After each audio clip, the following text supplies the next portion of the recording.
Hey, good morning, everybody. Thank you. Greetings in the name of our Lord. And I'm coming to you right now. I'm Charles Miller. They call me Mr. C on social media. And I'm come to you every Sunday at 10 a.m. on the Ministry Road. And this is a sermon on our live cast to our Facebook group, The Ministry Road with Mr. C. And, of course, you're probably watching it right now on the YouTube channel. If you are, I want you to be sure and hit the subscribe button. Share this link on your page. Like I always say, Mr. C, I will preach it and you spread it, okay? That's the deal, all right? That's the deal between us. Thank you for joining me this morning. I appreciate it. I'm going to preach this message with no music. I don't want any interruptions. And I'm going to start on what I consider a very serious subject because we're going through serious times right now.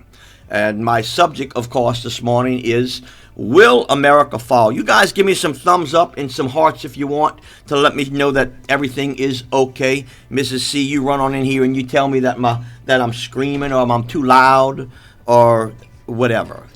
All right?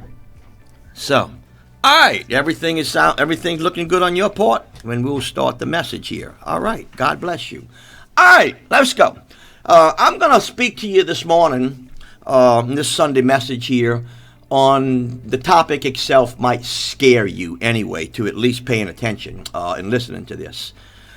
We just went through an election process. Many people are excited about it, and there are a lot of you that are very depressed and upset about that, what took place. Whichever side of the fence that you sit on, I have a question for all of us. I'm talking to Democrats, I'm talking to Republicans, liberals, conservatives, every side of the aisle. I'm talking to you people that are inside the church and outside the church. I mostly talk to people that's outside the church. They listen a whole lot better, okay? But anyway, all that being said from Mr. C here, once again, I'm Mr. C. Charles Miller, pastor on the Ministry Road. I want to talk to you this morning about this subject.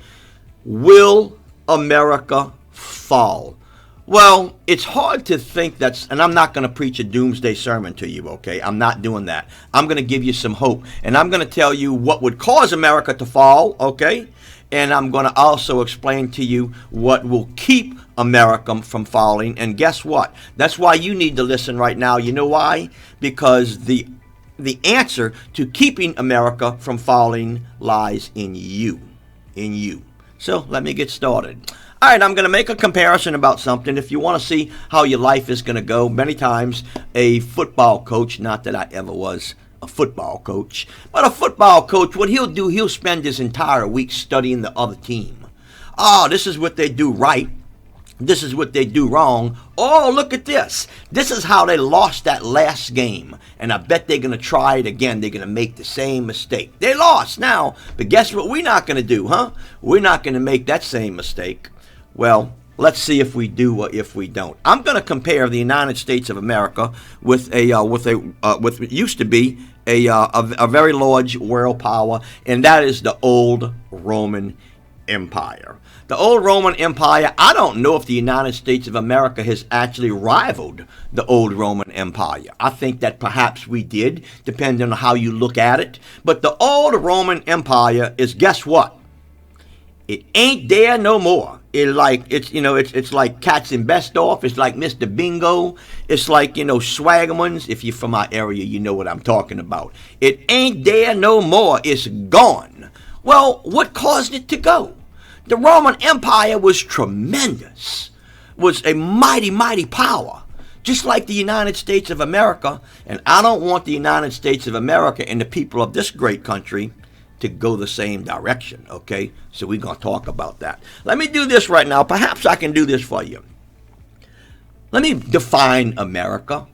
Let's define America. Who are we? Where do we come from? Oh, I know that answer. Let's talk about this for just a moment, all right? Very interesting enough, as much as you search the Bible, world history, far back as you want to go, there's only two nations that will fall in this category, okay? How important are we? I'm going to bring that to your attention right now. There's only two nations that was established by God for a godly purpose. Who would that be? All you Bible scholars, number one, that would be Israel, would it not? by all means, ever since the days of Father Abraham, when he brought Isaac up onto the mountain, and he obeyed God, and he was going to give his son as a sacrifice to God, okay? And that was a similarity as to what Jesus was going to do, okay? And of course, he obeyed God. God changed that situation. And basically what I'm trying to say, that the nation of Israel from that day forward, okay, would be a blessed nation. So Israel was established by God for the purpose of God.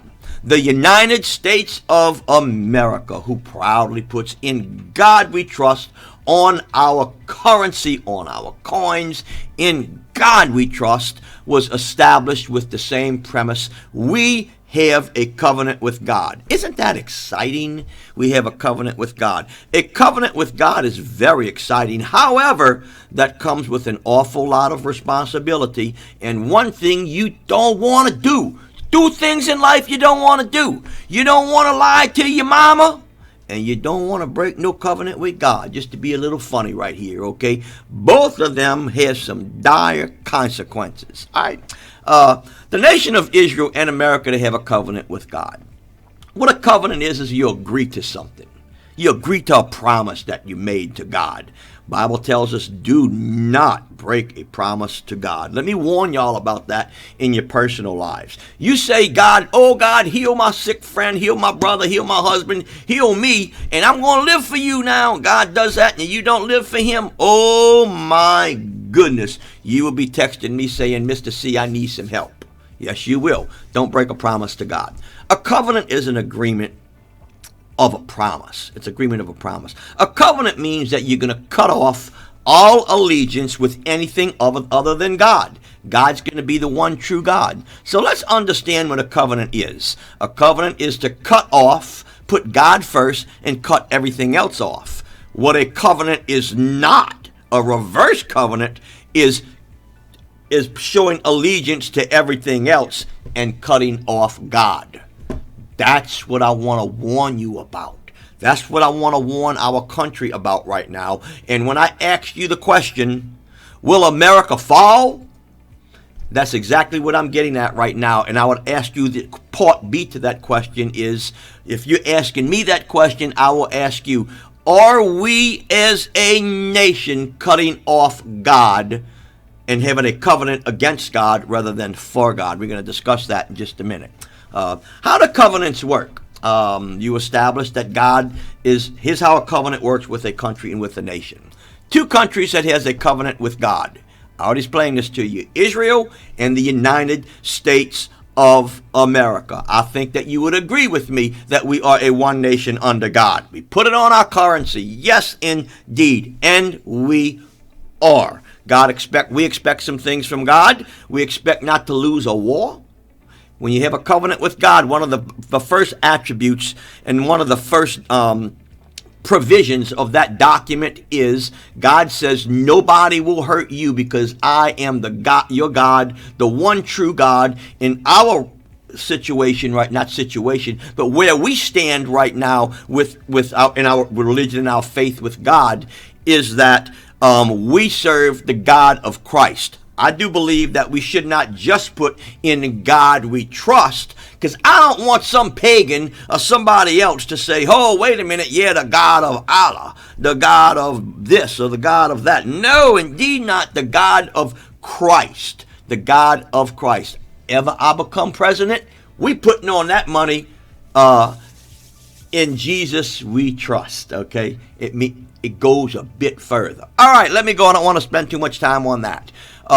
You establish a covenant with God. He'll protect you in times of war. That is one provision that God will do. I want you to notice that the United States of America, we have not lost any wars. We are mighty, just like, and I'm going to be telling you about, I'm going to be explaining to you shortly, another 5 or 10 minutes here, I'm going to be explaining to you our similarities with the old Roman Empire, okay?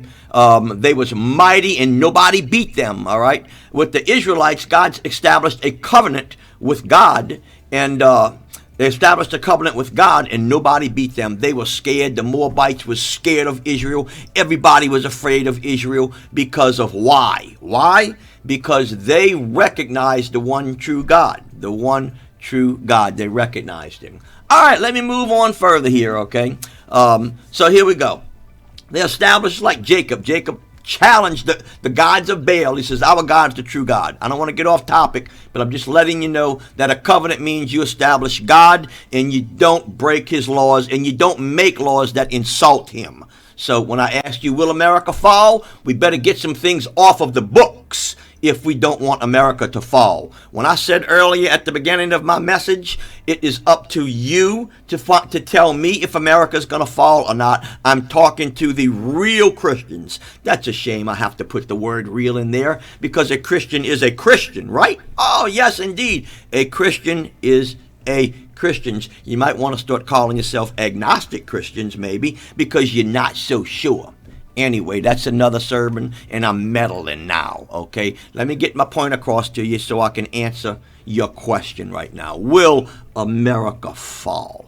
Wow, that's a scary question, a very scary question. Don't miss the class on that one, okay? So, when you establish a covenant with God, God says that I'll protect you in war times. No one is going to beat you. And the other thing that happens during a covenant with God is he blesses you. Your crops will grow. Everything will be fine. He'll give you increase. He will bless you, all right?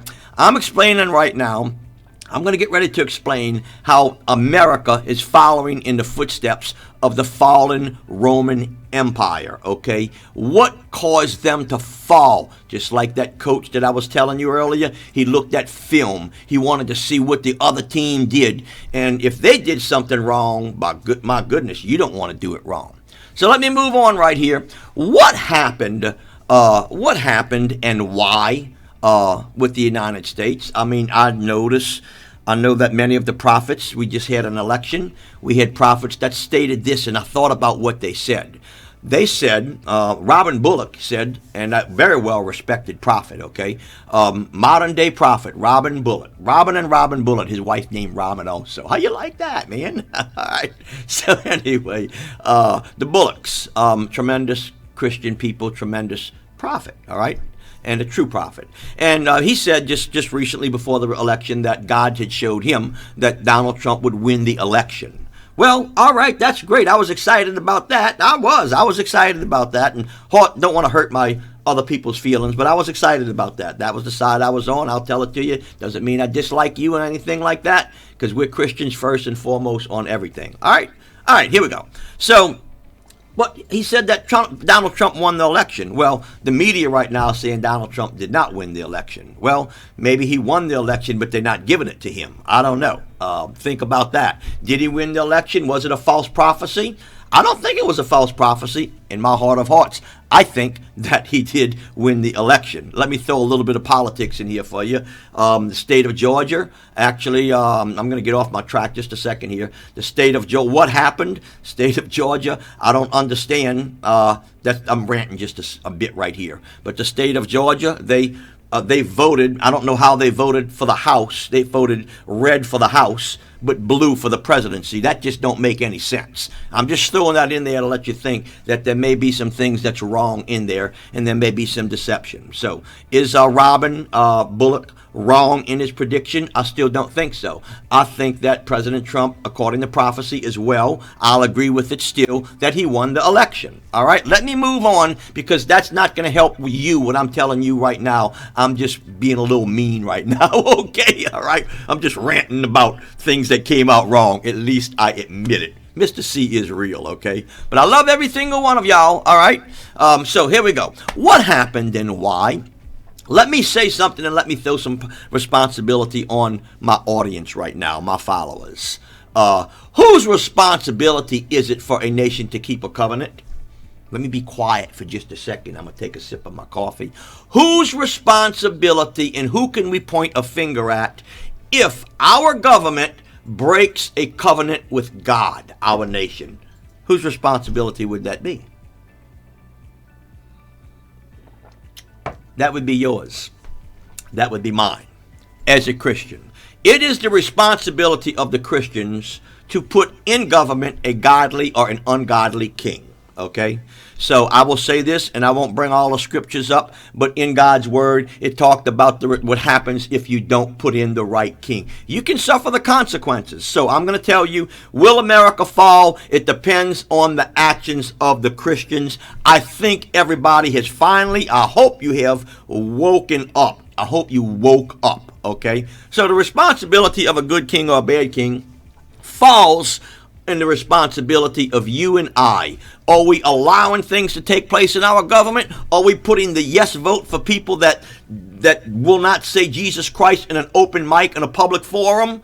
I talked to a politician not long ago. He says, I would like your vote. Well, that's great. You can get my vote. But let me ask you something right now. Will you have a problem if I see you in a mic in a public forum in City Hall? Will you say something before? You say something about the name Jesus before?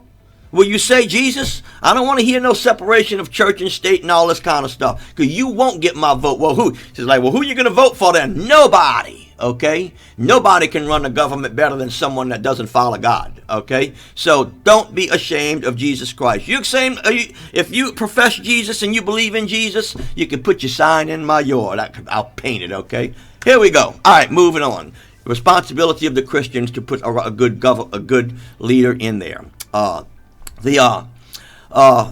anyway, I'm going to read something in Leviticus chapter 26, verse 24 and 25. This is going to get interesting in a minute, so stick with me. Leviticus chapter 26, verse 24 and 25. Whoo, very strong statement right here. He says, then will I also walk, if you turn from God and you break your covenant, then will I also, you see, is America going to fall? Well, are we going to continue to break our covenant with him? If we do, I'll tell you right now, America will fall. Let me move on. Leviticus 26. Then will I also walk contrary unto you, and will punish you yet 7 times for your sins. And I will bring a sword upon you that shall avenge the quarrel of my covenant. And when ye are gathered together with your cities, I will send the pestilence among you, and ye shall be delivered into the hand of the enemy. Remember what I told you about what a covenant means? A covenant means that nobody's going to beat you, no one's going to come against you. That's what a covenant, that's God's end of the bargain. He says that ain't going to happen any longer. You are going to be weak. People are going to come against you. You're going to live in fear. The one thing that we learned from history, and Winston Churchill wrote this, the one thing that we learned from history is we don't ever learn anything from history. It repeats itself because you don't learn anything. What I just read to you right now out of Leviticus was a passage about what would happen if the nation of Israel or the United States of America breaks its covenant.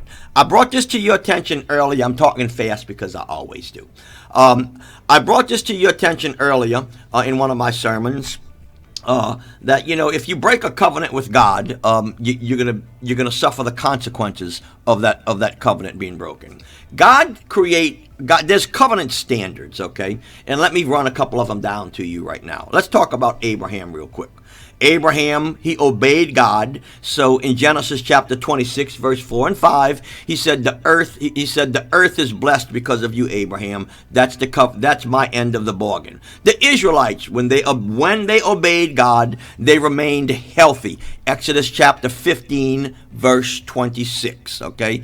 And another point is all who obey God, it says that your generations will be blessed if you obey God. That's Exodus chapter 20, verse 6. Well, are we obeying God as a nation? Not if you're going to pass some laws that are absolutely deplorable against God, all right? I'm going to give you a quote right now that was quoted in May 23rd, 1857. I'm getting to the good part of this now. May 23rd, 1857, by Lord Macaulay, and he was a great British historian, okay?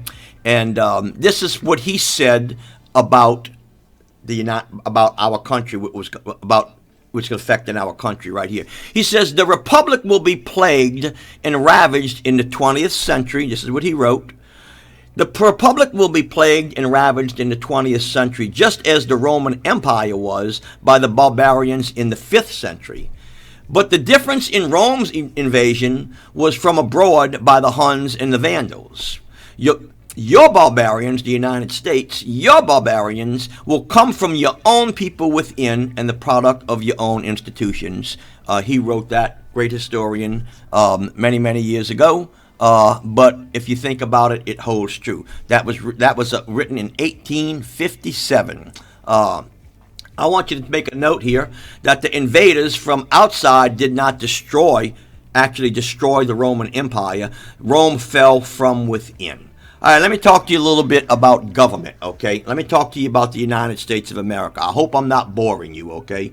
Because my question right now that I'm trying to answer is, will America fall? And what has happened to us right now? We are at a pivoting point right now that it will make a difference. Just like Joshua, I prefer this all the time.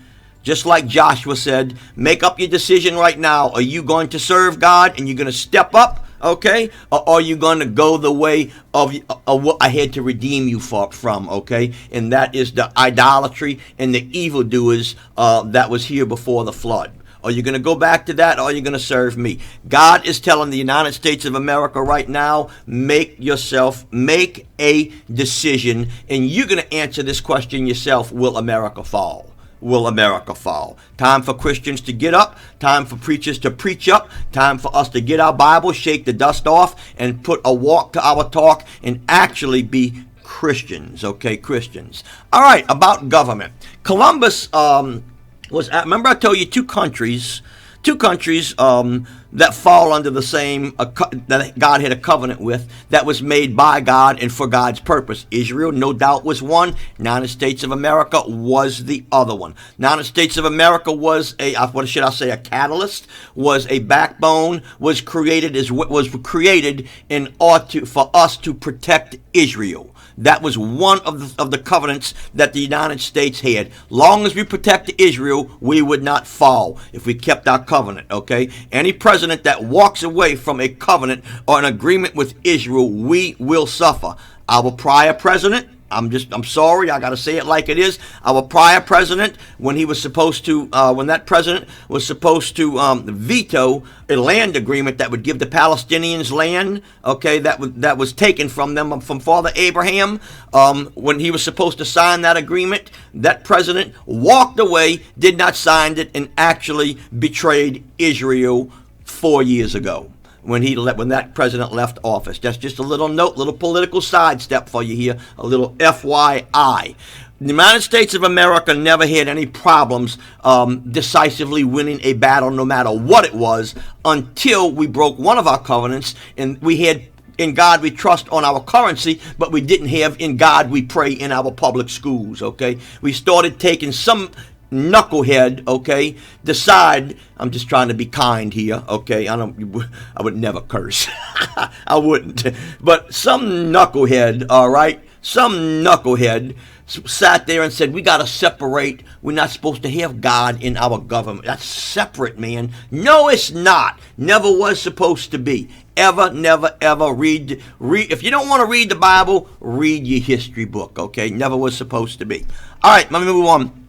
Columbus had some actual Jewish heritage. He did. They studied that. I looked at it, wanted to see if it was real or not. So, and when they came to the United States of America, this is something that I learned just recently, that the United States was founded as a republic and not a democracy. That's a shocker, okay? Democracy.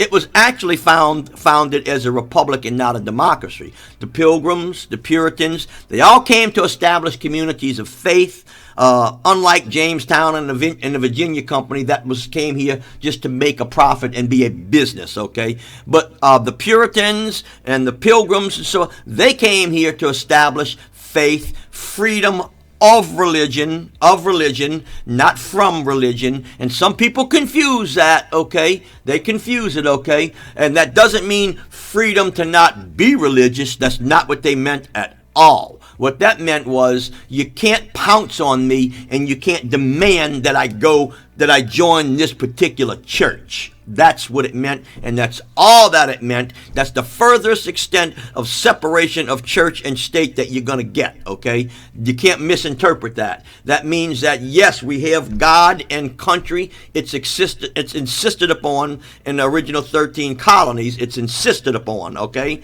It's not exclusive. It's inclusive, all right? All it meant was this, that you cannot demand that somebody go to a certain church, if I'll put it to you that way. But make no mistake about it, that church and believing in Jesus Christ was a must in the original 13 colonies. Let me move on. John Wiltrip, he wrote something about America. And when he came here, he wrote something. He said that America was kind of like was the new Israel. That God was bringing them. They looked at America as just as Israelites crossed the Red Sea and they had a new beginning and a new land. The United States was a new land and a new beginning for all people and many people. Matter of fact, in the very beginning forming of this country right here, a little FYI for you. No, I'm talking fast, but they actually tried and they considered making the Hebrew language the American language. That's a little FYI you might not know about. They was serious and they came here to serve God, not to separate themselves from God. I'm talking fast right here. Don't know if this is an exciting sermon or not. Try not to make it, my purpose isn't to make it exciting. My purpose is to answer your question, will America fall? Will America fall? Deuteronomy chapter 28, verse 37. Wilf Winford quotes this, okay? He says, if we do not keep the covenant if we do not keep the covenant, we shall become a story and a byword among the nations. Just like Moses said in Deuteronomy, he says, listen, we are going to become nobody. Nobody will remember us. Nobody will know us if we do not keep the covenant. Will America fall? America will fall if we do not keep the government. All right, let me talk to you right now. I sprung something on you that you might not have known before. That our original forefathers, they was afraid of what could happen in democracy. Okay, let me say this about democracy. I heard someone yell out just recently, and I said, "Oh, that makes a lot of sense." And believe me, I'm not putting down democracy. I'm explaining to you what can happen and what happens at a certain point. All right. Democracy, somebody said, is nothing but mob rule when you get to 51%. I said something the other day on Facebook. I said that if the majority of people in a democracy are bad or evil or against God, that's no better than having one bad king that tells you what you're going to do and it's going to be bad. All right? It's not any worse than having an idolatrous king. All right? So, anyway, put that in your notebook right there. The Federalist Papers, John J. Alexander Hamilton, they said this, that this is what the danger, they was worried and they were concerned, actually, about the dangers of democracy because they established this originally as a republic. The democracy eventually has people problems. We're having a few people problems right now. So our democracy is causing we're having some people problems. And the reason about that is it's people, all right? A republic has the interest of the people, but it's not actually governed by the people. It's supposed to have the interest of the people. If it's a bad republic, well, then it's not going to be the interest of the people, all right? So the difference in democracy, if I can school you just a little bit, okay, is a democracy is where the people tell the government what to do. If those people are good people, that's wonderful. If 51% of those people become bad people, you got a problem, and it's no better than Hitler. That's pretty extreme, but what I'm trying to tell you. A republic says, hey, listen, we're going to govern and we're going to rule and we're going to do what we think is best for the people. A republic. All right. So democracy means the people rule. All right. Here's where the problem lies, okay? Here's where the problem lies. All right. This is where it's going to get a little bit good for you right here. This is where I get to start really preaching, okay? All right. Looking at my time as well, okay? All right. George Washington quoted this right here, and he's seen this. How long will our democracy last? And when will we have problems with it? George Washington wrote this. Now, I'm not quoting him verbatim. but I'm quoting George Washington. He said, America will do just fine only until they get to the point of thinking like Esau. Now, I want you to think about that just a minute, okay? America will do absolutely fine until the problem is that they start thinking like Esau. And what he meant by that was, when any group of people began to think that they're entitled to something just because they're here, okay, or because how somebody treated them, because of whatever reason, okay, you need to pay me something right here. You owe me. George Washington himself quoted this. He says, when people start thinking like Esau, that is when democracy will turn on itself and you will fall, okay? And what that means is this. Let me tell you about Esau. You know about Jacob and Esau, okay? Jacob thought he was some great businessman, so what happened was Esau sold his birthright, okay, to Jacob, okay, because he did that because he wanted a bowl of soup. How stupid, okay? And what Washington meant when he said that was this. The country will fall apart when sections of people, different factions of people, no matter who they are, begin to feel like they're not treated correctly and they need to stand up and they have a right, okay? Now, I know you're forming all kind of conclusions with me right here, but I don't want you to do that, okay? I don't want you to form conclusions of what I'm saying, please. All right? Hear me out. Esau wanted, he was done wrong. He was done wrong. But he felt a entitlement. Same thing happened with the old Roman Empire, and we're going to get to that right now. All right? Let me tell you how the United States started out. They started out as a colony under Britain. Then we came to a union of states. Then we formed a republic. Then we became a world nation and an empire. Someplace in between there, we intermixed into a democracy, and that's how we govern our state today and how we govern our country today, by democracy. But then again, whether it's the House of Representatives or whether it is the Senate or whatever, when that becomes 51%, it's no longer a democracy, okay? It is a dictatorship. It is a mob rule by 51%. In other words, it might as well be one person. It might as well be one person making the decisions, because that's how we're going to vote. If you notice in the polls, everybody that, if you're Republican, you vote Republican. If you're Democrat, you vote Democrat. If it's a Republican president, you're against him. We got to get him out. We got to impeach him. If it's a Democratic president, or we don't accept the elections, it's like a visiting team and a home team.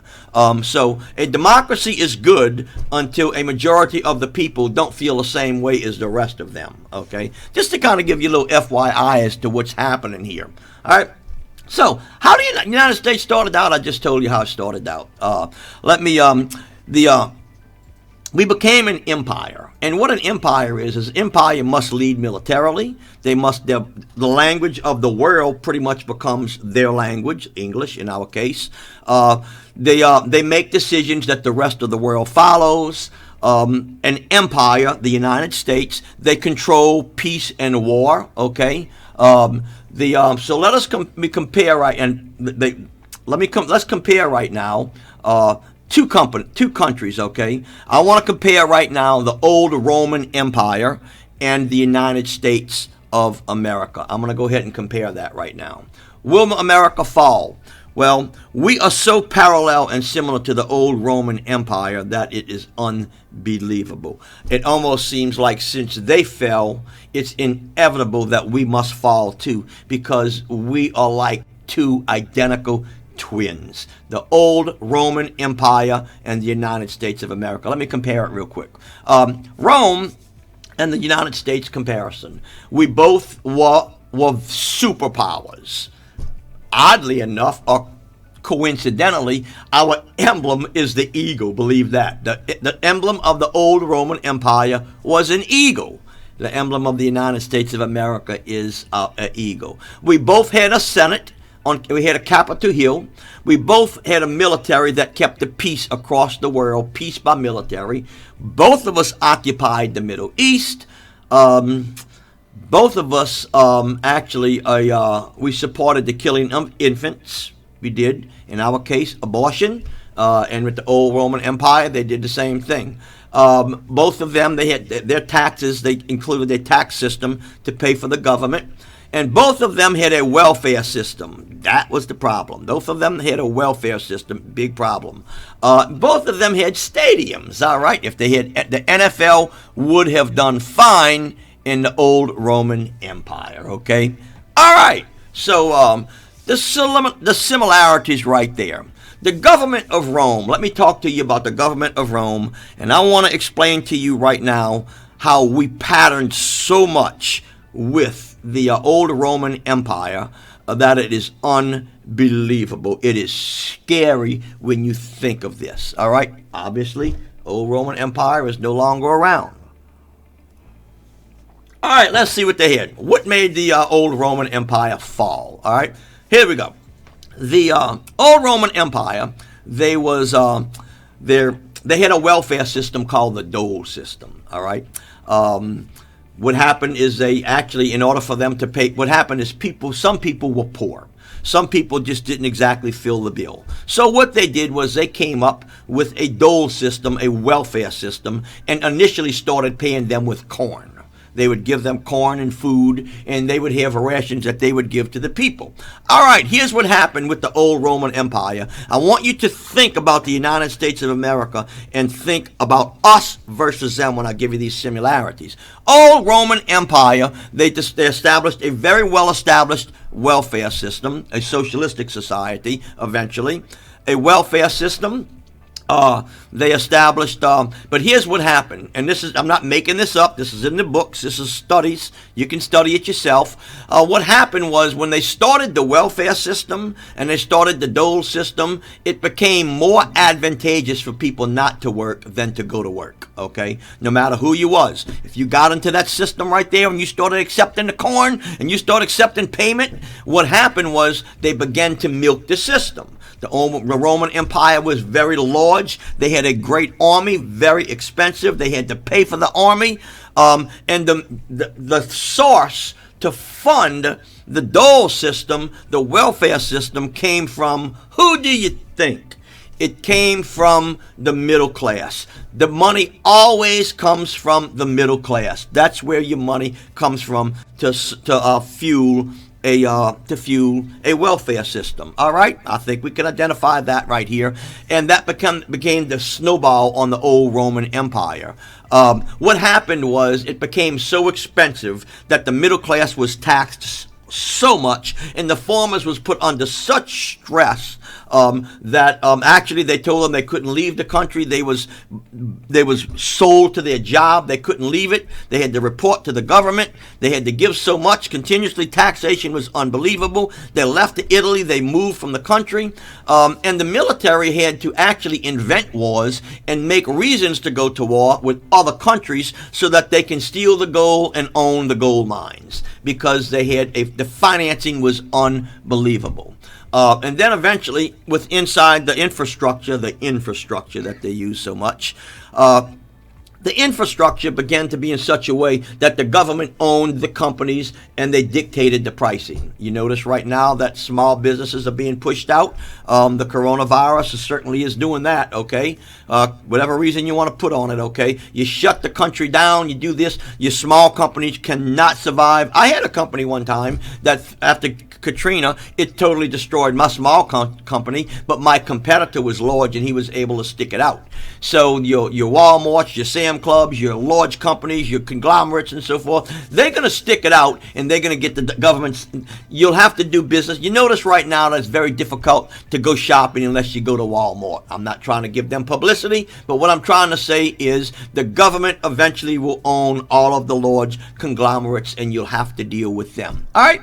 I'm going to tell you something else that's kind of interesting with the old Roman Empire is they eventually later on built a wall, okay? Their wall was mostly is an intimidation wall, okay? It was a mindset, but that wall was not built so much for immigrants. It kind of was, okay? But that wall was built mostly for military purposes as well. They built a wall, a great wall, all right? There you go, Donald Trump. That's where he got his idea, okay? All right? And here's what happens right now. They had a tremendous immigration policy, okay, eventually. The old Roman Empire developed a tremendous immigration policy, and that immigration, and here's why. It was a haven for immigrants, for asylum. It developed an elite, and here's what happens here. It was a safe haven for asylum, because what happens is when you do that, those that come in will form a great allegiance, and they will vote for that ruler that passed that treaty and allowed them to come in. So that's where immigration right now comes into the country, and the reason for that is because they try to develop more votes for a certain interest group. Okay, need I say any more? All right. So immigration, that I'm talking about the things that caused the Roman Empire to fall. Okay. And here's the thing. I'm gonna tell you something about a socialistic form of government. He who gives the gold, if you give gold to people and you give corn to people, if you give things, that what happens is that will keep them elected. Okay, so they will give. Your political platform is, I'm going to give you. Every one in politics says, I'm going to give you, I'm going to do this, I'm going to give to you. Well, the reason being is because that also gets them a vote. But let me say this, the giver of gold also owns you, all right? Another thing about the old Roman Empire, I'm talking fast here, I know, is they tax the rich. And one of their policies is they extremely tax those that have more as well, okay? All the weight lies upon the middle class, but they also throw a high taxation, if they can get away with it, with rich people. Tax rich people, all right? That's because they're trying to get away from capitalism, all right? So that's their political format. Let me move on real quick right here, because I'll be here forever, all right? I am actually coming to the end of my point, believe it or not. All right. So don't get too scared on me. I'm not going to keep 2 hours. All right. I'm kind of winding down a little bit. All right. Talk to you a little bit about socialism, okay? Let me tell you about socialism. Socialism, the way socialism works, and that's what we're afraid of right now with the onset of a new administration, which they admitted that they are wanting to go towards a socialistic government. Let me tell you what happens is in socialism, they remove the freedom of speech. Socialism cannot live with free speech. They have to rule. Remember what the government rules the people don't rule the government. They take control. They will get their own policing. They will control freedom of speech. They definitely absolutely adamant about a total separation of church and state. In all of our colleges today, in Harvard for one thing, I was told anyway, all of your professors right now are definitely lean towards and preach socialism. They preach evolution. They preach socialism. Not one of them talks about God and Jesus. I don't know why. Maybe you can't get in as a professor if you do. I don't know. But anyway, that's what your kids are being taught. In a socialistic society, the government will control the people, all right?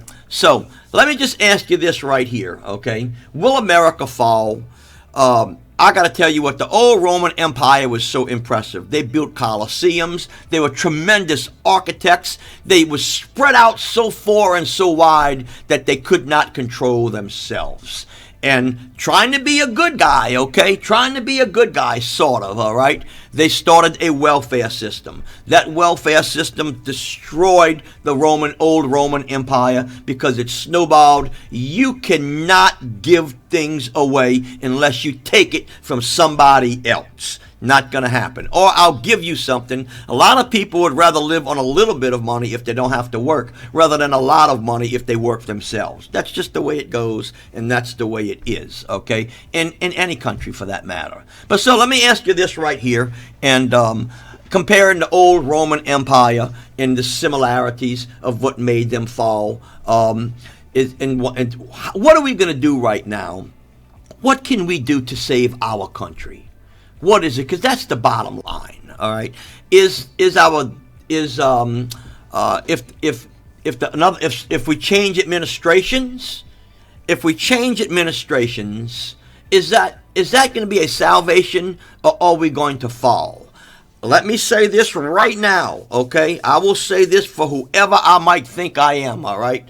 Let me say this, that I asked you, whose responsibility is it to keep the covenant up? Because I'm talking right now about a covenant with God.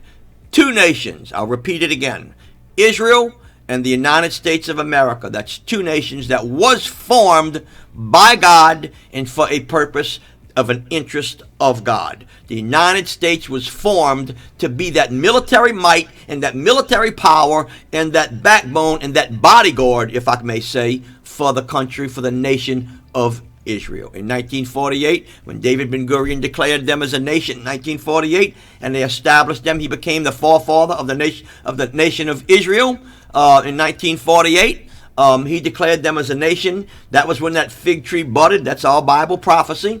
God also had the United States to be their bodyguard. When you turn away from Israel, we're going to have problems. We're going to have problems. Peace treaty was signed. That's getting into another sermon. All that's coming into Bible prophecy. But it is time right now, like Joshua. I always run this down your throat because I just do. Joshua pulled everybody together, just like preachers should be doing right now, okay? Our salvation is not going to come from a newly elected president. Our salvation is not even going to come from an existing president, okay? I know who I want. I'll look at what's right and what's wrong, which maybe might be evil and not, what stands for God and what might not. I vote the Bible. I vote at what party stands for God. I don't care what party you are. You support. If your political platform is if your platform is I'm going to support abortion, you do not have my vote. There's nothing that spells Christianity that has anything to do with that, okay? Nothing at all. If that happened to you or someone in your family, that decision was made, God loves you. I'm not trying to put you down. Obviously, many people have done that. Many people. That's why the country goes that way, because of the vote, I guess, okay? The people's will. We have taken God out of our school. If Christians right now, let me just say this. I'm saying this, okay? If we don't get prayer back into our government and into our schools, okay? We don't get Christianity as the religion of the state, America will fall. Now, who's going to get that done, huh? Who's going to get that done? You are and I am, okay? By speaking up, saying what you need to say, and saying, listen, Mr. Senator, Mrs. House of Representatives, our justices, we want to turn and reverse Roe versus Wade for one thing, and we want to get prayer in our schools, and since we're supposed to be 80% Christianity, we want Christianity to be the religion of the state. Well, that'll never get done. Well, and guess what? America will fall. We started having problem with our wars. We started struggling in Vietnam and in Afghanistan and every place ever since we took God out, prayer out of our public schools. I had an argument, a discussion with a teacher, no one you know, okay, about that, and they said, "Well, you can still pray in class." No, you can't. No, yes, we can. No, you can't. All right. No, you can't. You can't pray in a public school. When I see a nativity scene that can be put in front of City Hall, and it's got the nativity scene and Jesus in the manger, and that's cool, I will say, yes, you can pray in our public places again. But no, you can't. No, you can't. Because you're going to hurt 1% of the Buddhists that are in this country, or the those that are Islamic in this country, or the Hindus. You're going to hurt 1% of the people, and those people that are graduating right now out of Harvard and so forth, that's being taught by these knuckleheads, as I'm rattling on right now. But my point being this: who's going to save our country? The Christians are. Pastors need to stop preaching these ice cream feel-good messages in their nice large churches. And I'm not jealous of people that have large churches. I'm not. okay, whatsoever. But what I'm trying to say is, if you would just get up and you would preach a sermon that tells you people right now, you need to reverse Roe versus Wade. I'm saying it from this pulpit right now, because God's not going to bless a country that kills innocent children. Not gonna happen. Why can that not come out of the mouth of a pastor that holds a Bible in his hand because he's afraid that he's going to lose a third of his church? Why can't things come out of that pastor's mouth right now that God blatantly says? And the first thing that people want to say is, you can't judge me. I was going to preach on judging this morning, and that's going to be another sermon, okay? Can you be judged? Should I be judging you? Boy, am I going to burst your bubble on that one, okay? That's the most favorite scripture of the unsaved. Bible says, thou shalt not judge. You cannot judge. Well, you need to read a little bit further about what that means, okay? A little bit further about what that means. All right, that's another sermon. It has nothing to do with this right here. But what I'm trying to explain to you right now is this. America, if we do not turn back to God, we are going to fall just like the old Roman Empire did. They were mightier than what we were, okay? They were mighty. When we became an empire, actually when we came up and we invented the atom bomb, nobody could touch us, and we was powerful, okay? But we have a covenant with God. Number one is, you need to put God, just like Joshua said. I want to ask the government right now. I want to ask the judges. I want to ask the rulers. Everyone was pulled together on what I call Covenant Hill. And he asked the judges, the Supreme Court judges, okay, the House of Representatives, the Senate, all the different factions of government, all the people gathered together. And he said, are we, and if this would happen yesterday, this is what Joshua would be saying right now. Mr. President, Mr. House of Representatives, the Senate, the Supreme Court justices, the people of this country, liberal and conservative, East Coast and West Coast, I'm going to ask you something right now. Are you going to make the God of Christ the religion of our country? The one true God. And some of you would say, well, we're Christian, but our Constitution, I got news for you. One of the other things I failed to tell you about the Constitution was this, about the old Roman Empire. They also changed their Constitution. Some knucklehead came along and changed that as well.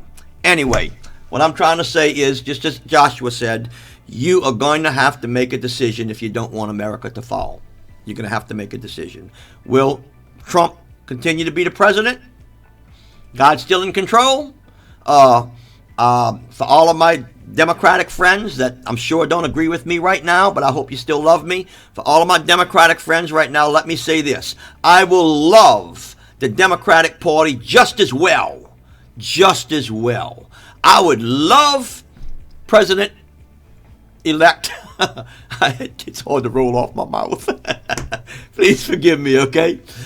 And I will as well support the incoming President of the United States, or the existing President of the United States, if that president gets on that pulpit and says, regardless of my party affiliation, we will put God back into our country.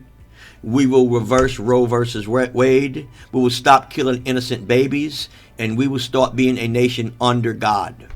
If you say that, I don't care what and who the name of your party is, you got my support, okay? You got my support. So I'm not against your party. I'm not against who you are. I'm against what you're saying your platform is going to be, and I'm against a socialist form of government, because that is a highway to hell and away from God. All right, I'm Mr. C. I'm Charles Miller on a ministry road. We're going to get to our prayer requests, but I'm going to go ahead and end my YouTube segment right now. And I hope this sermon didn't bore you. It was informational. It's not one of my favorite things to preach. I like to preach exciting things, but I wanted just to give you some information that I know was important to you. All right.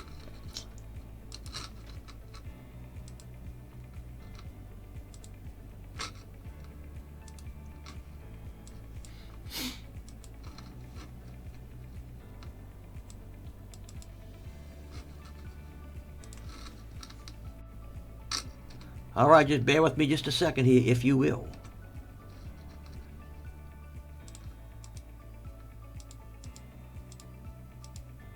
There we go.